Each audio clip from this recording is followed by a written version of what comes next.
Hi everyone. Thanks for coming along to our session about creating video content on a budget.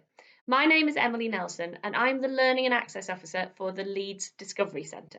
We're one of the 9 Leeds Museums and Galleries sites, and we're actually the central storage site. We're a purpose-built facility that stores over 1 million objects from the Leeds collections that are not on display in our other museum and gallery sites.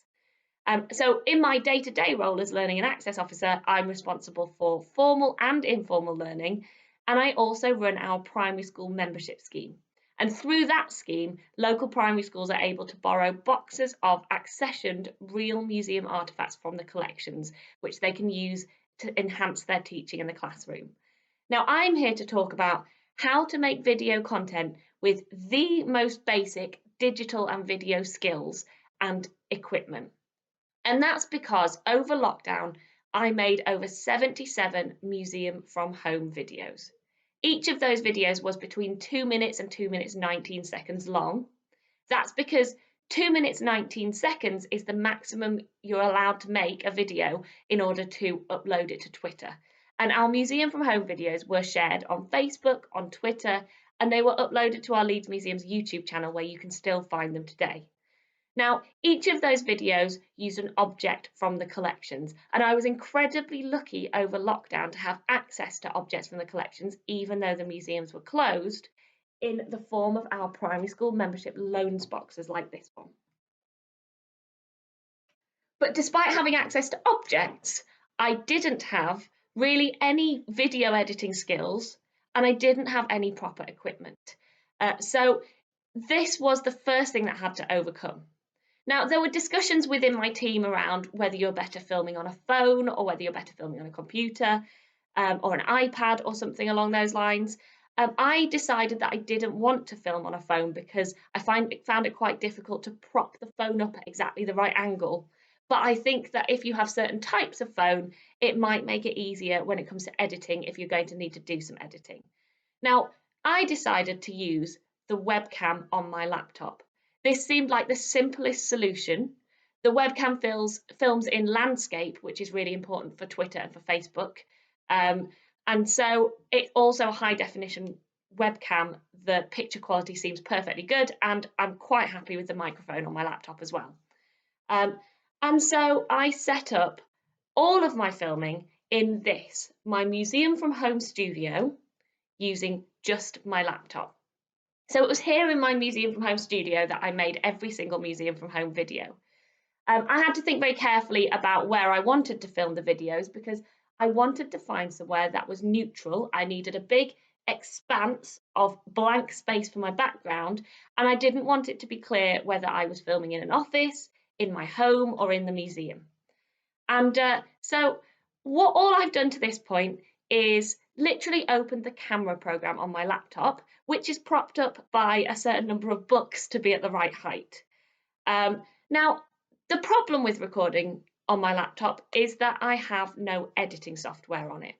Through the camera program, I'm able to trim videos, so I can cut bits off the beginning and I can cut bits off the end.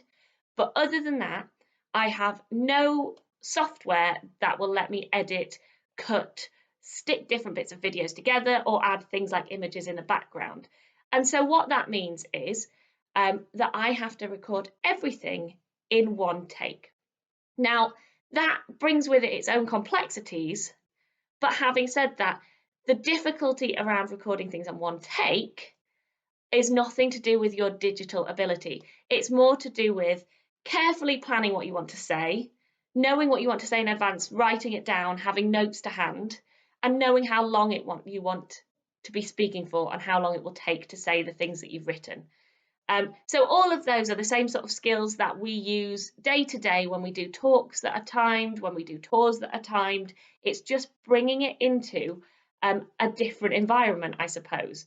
And it also means that you don't need to worry about doing any sort of editing. And to be honest, at this point, I've already done quite a lot of takes. And I probably will do more takes in the future, but I don't need to worry about having editing skills myself. So this is my museum from home studio. As you can see, I've got this big blank expanse of wall behind me. I know that finding somewhere like this to do your recordings can be quite difficult. But the reality is that I'm not in a big space. Here we are. I will show you the secrets of my museum from home studio. As you can see, it's not a big space. I'm sort of crammed in the corner of a bedroom, and there's a lamp here because lighting is really important. So in this room that I'm in at the moment, there is a big window over here, which is the main source of my light. But it does mean that the lighting is very dependent on the weather. So you have to take that into account when you set up to record your video. If it's a really bright day, I found that I was having to draw the curtains to a certain extent, come and check, go and move them around a bit more. Today it's a really grey day, so I've got an extra lamp here to help light my face up. And you might notice the light shifts a little bit because of the camera that I'm using. When you're in the museum, you will probably have access to things like photography lights, so you've got a lot more ability to control the lighting and make sure that it's not that influenced by the weather. So once you've thought about lighting, you've thought about your studio, you've planned everything you want to say, it really is a case of hitting record. And over the lockdown period, I got very good at speaking for almost 2 minutes 19 exactly, because every time I went over the limit, I would have to either start again or try and trim bits so that it sounded natural and it didn't cut me off in the middle of a word or in the middle of a sentence. So once you've recorded your video, there are some other things you need to think about. And the main consideration for us was subtitles. It was really important that these videos were subtitled for access. And so once I got a take that I was happy with, and that might have taken quite a few attempts, I needed to subtitle it. Now, as I've already said, I have no proper editing software, either on my laptop or on my phone. So we had to look at what was available online. And we ended up using a website called capwing.com. So this is free to access for short videos as long as you create a login. And if you don't create a login, you can still use it, but it will watermark your video once you've finished with it. And so once you've logged into capwing.com and uploaded your video, it has a subtitling tool that helps you to add your own subtitles. Now, either you can auto-generate subtitles, but I actually found that that was almost as time consuming as writing them yourself, because the auto generator often makes so many mistakes you spend ages editing them. So I tended to write my subtitles from scratch, but Capwing does have the ability to play the video, play a sentence, pause it, write that sentence down as a subtitle and timestamp it, and then move on to the next sentence. So you could go through it sentence by sentence writing your subtitles. There are lots of other paid for services and programs and apps that you can use to add your subtitles. So it's about looking to see what's available, to see what your budget is and finding what works for you. But that was the most important thing for me. You can also use Capwing to do things like add pictures in the background, which is another reason why it's really good to have a big blank space behind you. But I was quite happy to add my subtitles, download my videos at the end of them, and then upload them to the various social media channels once they were done. So I hope that that's helpful. I hope that that gives you some thoughts about how you can go about making videos in the most basic way I can think possible.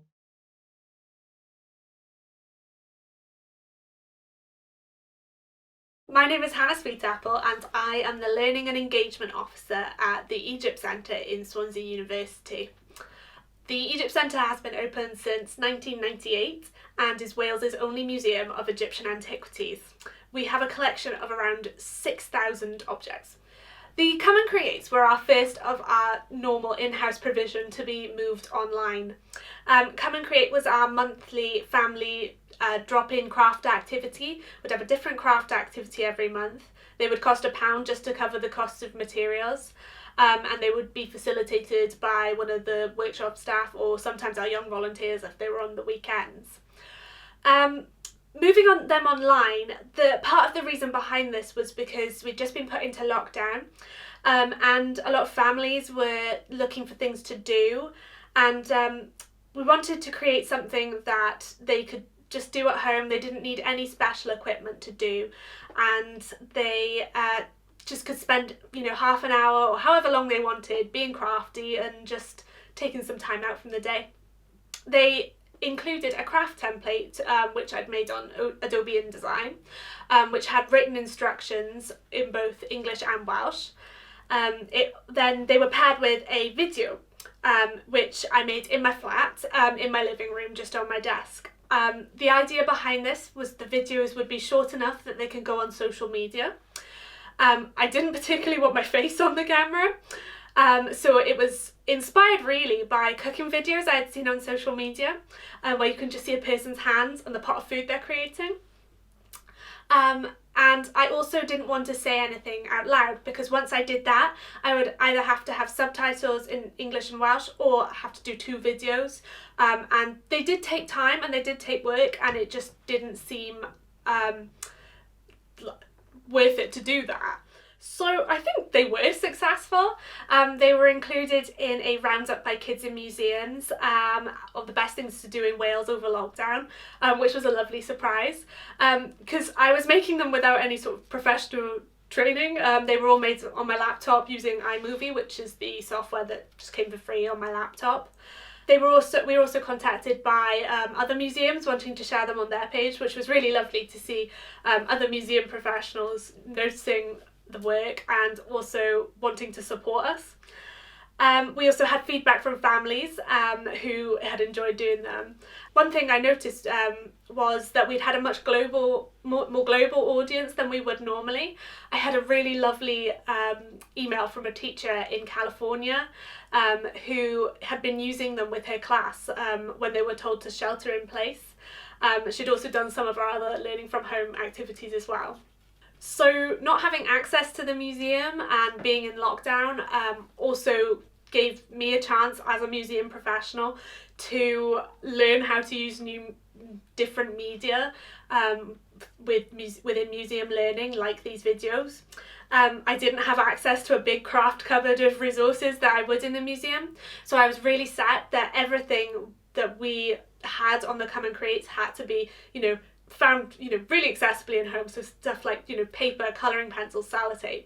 There wasn't going to be anything like get some clay or get your glue gun out.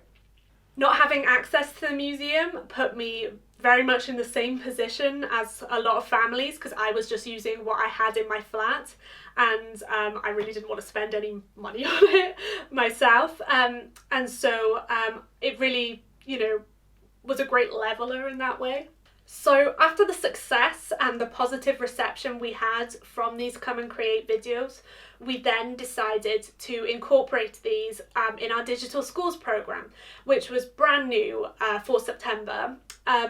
And to be honest, before COVID, I wouldn't have said we had a digital learning programme in any way. I think looking back, I must have, I thought that you had to have like coding experience or something to do that effectively. But everything we have made is from our homes. We haven't had access to the museum. This is also very good for schools because it is just not a realistic expectation to expect a whole class to be able to sit in front of Zoom for a day, which is what they would spend in the museum. And this way teachers can break it up and they can use the resources we've created throughout their topic. One of these examples is our mummification video. So we have a very popular activity with schools where we have a big ragdoll mummy which we would then mummify with the class. This was a really hands-on activity which unfortunately we can't do at the moment because of COVID restrictions. So I filmed myself doing this in my living room because I just don't have the space or the capacity to be able to do this live on Zoom for each school. But this means that teachers can pause the videos halfway through and discuss points, and we do give like questions and talking points throughout the videos that they can discuss and activities that can lead on from them. We've had really good feedback from the schools as well. They especially like the mummification one, which wasn't a surprise because it was always our most popular activity within the museum. But this is a service that schools pay for, and so it is generating income for the museum as well. The mummification video was a bit of a step up from the Come and Creates because I had to be on camera, which is something I had really avoided throughout the whole of the lockdown right up until that point. And I was really surprised how when in front of a camera doing an activity that I've done hundreds of times with school groups, how I froze and how different that was, and what a completely different skill set that needed. The people who have made really great films to camera, I have so much admiration for them. So I think doing these two ways has shown me that there's no one way of doing things. There are always, if something doesn't go to plan, you can still sort of salvage it. I had a moment with one of the Come and Creates where the lighting looked bad, but I could still cut it in a way that wasn't as noticeable. So I found it quite a flexible medium to work with as well. If I was to give advice to people who want to try this out, I would say to keep it simple. Everything that I did was from my flat with, nothing special. It was just me filming myself doing a craft. And I think when you think of film, there is a tendency to want it to look like a Hollywood blockbuster, but it really doesn't have to be like that to be effective. And I think I was also quite impressed by the sort of longevity of the film. So for me, I have filmed that mummification and it's happened, but every week when we have schools logging onto our virtual classroom, it's like they're seeing it live. They're coming to it afresh every week, and that is something I don't think I can overstate.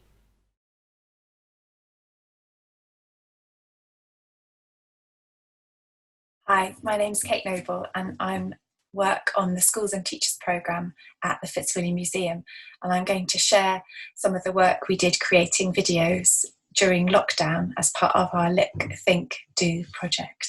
So Look, Think, Do, just to give you a bit of context, is a project which we started when the museum closed in March 2020, where we were trying to think of ways in which we could continue to encourage schools and families to be inspired by our collections while the museum was closed. So we used a really, really simple format, which is very much based on the approach we take to teaching in the galleries, following Look, Think, Do. And we selected objects from our collection which we knew were particularly popular, but also felt it was an opportunity to profile works that weren't usually on display, or artists and objects from underrepresented groups. The template for Look, Think, Do we decided on quite quickly, and were able to ask our colleagues in digital to provide this basic template, and then we use this basic template to upload all the content ourselves and to edit all the content ourselves, with support from colleagues in curatorial, but also within photography as well, and the image library. And these resources have proved extremely popular. Simple though they are, they've proved really, really popular, and we've had over 25,000 page views since March. I'm going to focus on the do aspect, which we often, not always, but often we created little practical videos to accompany the resources, showing different approaches to making creative projects at home. So this is the Look, Think, Do homepage, and you can see how you just a thumbnail view of all the different objects that we have explored through the resource. And I just wanted to give you a flavour of one of the resources, so you can get an idea of some of the way in which the resources are organised. So you've got a big image of the object, some questions which are designed to be read out loud by a parent or a teacher, some prompt questions to enable sort of deeper discussion, and then the do activity, and this is the creative activity I'm going to focus on. So this was one which we made on how to make a shadow lamp or a mosque lamp. So I'll just give you a little preview of that now.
So I thought it might be useful for me to just show you how I made those videos, because it's really, really simple and it looks really effective. We were really pleased with what we were able to do. So I used a program called Imovie, which is free, comes pre-installed on Mac computers, on iPhones and iPads. But this is what iMovie looks like when you get into it, and you can see these are all my projects on here which we've been developing. So the first thing you need to do is to go and create your movie, which I'm going to do here, and choose some media. And you can see it's very easy to just drag and drop. So if I just drag and drop my images here, you can see I can get them into my iMovie account. So these are photographs. The photos that we used to make these films were just taken by members of the team on their iPhone, on their phones or on their cameras, just propped up on a pile of books or on a tripod. Some of us where it had some tripods at home that we could use. These are images which I took with my daughter. We actually tried to combine it with one of her home learning activities. And they're just photographs which show the evolution of a creative project. And I try to always make sure that they're shot from the same angle, and that the composition of each shot is very similar as well. So you can just drag and drop all of these images now into the film like that. And you can see, I mean, it really does a lot of the work for you. It's very straightforward. If I go like that, I can make these a little bit bigger. But just by dragging and dropping those two simple activities, I can import the images. And I've already got the beginnings of my film. Very, very easy, very, very quick. And it sort of zooms in and out of the image. It's just a still image, but the way it zooms like that makes it feel quite animated. It gives it a bit of life, which is quite effective. You can actually play around with these effects once you get a bit more confident, but I won't go into that nowadays. Once you've got your images in place, you can add simple titles as well. We use the same titles and subtitles for everything. We felt it was really important to signpost what we were doing in each picture. So you can just add a very simple instruction here or subtitle. I'm going to say plan your story here as the first step. You don't necessarily need a text for every single piece that you have, but you can see it's quite easy and quick to do. You just type in what you want to say, what you want the text to say. It's almost, if you're used to teaching, you just think about what you'd say if you were teaching them to do this activity. So you can see I can keep doing like this. So then I've got my text on as well, my basic instructions. You can see it just overlays over the image. I could extend it if I wanted so that it goes over more than one image. And you can see very easy just to review it by clicking on this bar as well, which is quite handy. And then once you've got your text and your images sorted, iMovie comes with some preloaded jingles, some music. So you just need to make sure that the length of the music that you're choosing matches the length of your film. And then again, you can just drag and drop it like that. And then it's pretty straightforward. I mean, you obviously I'm going to do this very quickly, but then that just overlays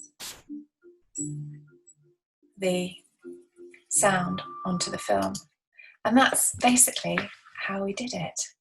So to conclude, I thought just to sort of give you some top tips of what we discovered and what we learned while we have been developing our skills making these very easy films is really just don't be afraid to just have a go. It's something I'd wanted to do for a really long time, but I felt quite intimidated by it and didn't think I'd be able to do it. But actually, once I started playing with it, I realised it was a lot more simple than I thought it was going to be. And it doesn't have to be terribly complicated.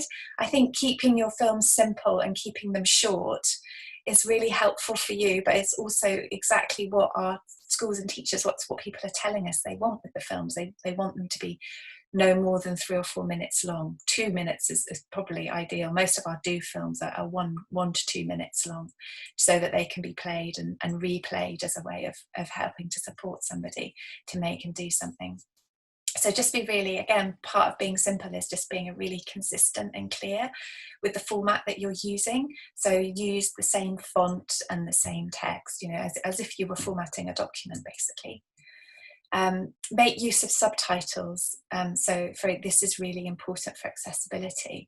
But when you're doing that, obviously be really wary of having white text on a white background. You might need to play with the positions of the subtitles sometimes to make sure that you can see what you're doing. And check that the lighting, if you're doing, so like we had this one view and we used an A3 piece of paper of different colours as our backdrop. And we just kept that consistency, and that sort of orientation was important. Sometimes my team would send me photos and I'd have to flip them around so that they were from the right view, like having the hands as if you were looking down your hands. And just really be creative and make use of what's already available and accessible. We were really lucky to be able to continue to work through lockdown. I've got a really amazing team of educators and artists, and Nathan and Holly and Rosanna and others as well, who were able to just have amazing ideas and make things based on objects they had at home. And that was really important, that these were things that families and children would have lying around at home and that were accessible and affordable. So yeah, just enjoy, have fun. It's a really great way of sharing your ideas and your collections, and good luck with your own filmmaking.